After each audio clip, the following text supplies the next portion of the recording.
Let's now open another capture file. One of the easiest ways to check what's been happening in the network is to analyze the DNS protocol.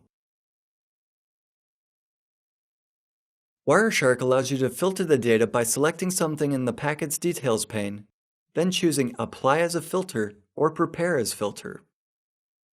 In our case, we choose the protocol name and the packet type. Data can be filtered in many different ways. Let's see how much information we can get from DNS. We can choose the protocol we're interested in and corresponding field. In our case, it's source. When you click on it with the right mouse button and choose Prepare as Filter option, you can create more complex filters. Now we can observe the DNS communication of the chosen client. After a short time, we'll be able to tell what programs have been running on the computer and what its users been doing. The DNS is a protocol that can give us all of this information.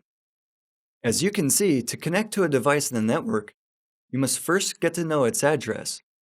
You must first send a request to the DNS server. Let's see another example.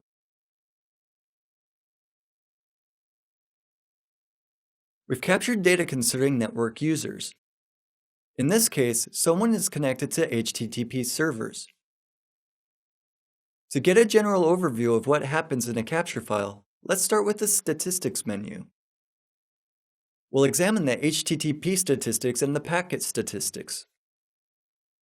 You can apply data filters to the statistics too. In our case, we will create the statistics based on all the packets. The capture file contains the following information.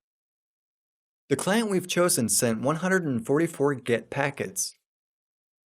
This is 100% of the activities performed by the user. We see the responses below.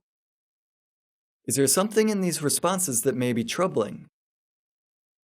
Not necessarily from the security perspective, but from the management perspective. Let's have a look at the HTTP server's responses. Right now, we don't know what servers they were or what happened to the data.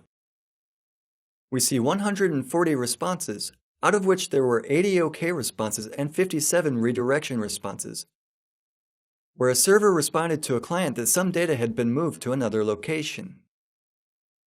Interestingly, the not found message of the HTTP protocol indicates a client error. The client wanted to connect to something that doesn't exist. The server isn't responsible for the missing content. We can analyze the data using various statistics. For the same item, let's see the endpoint list for TCP. It turns out that servers redirected our requests not only to different addresses, but also to different ports, so we're not able to trace the data.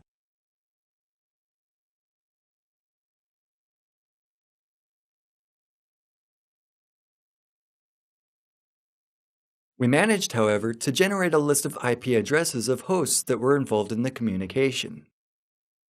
From the number of packets generated by the host, we can guess that the selected address is the client's computer. The list contains the IP addresses of all computers we were redirected to.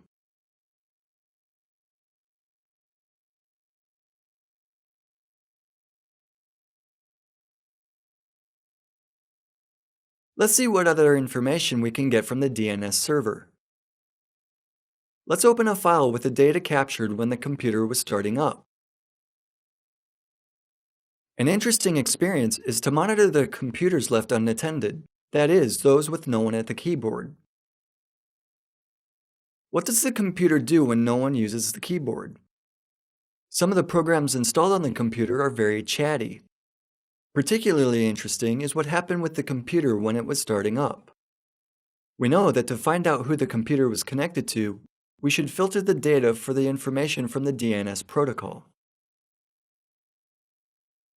We can see that the computer has the McAfee antivirus installed on it. We also see that the program tried to perform an update.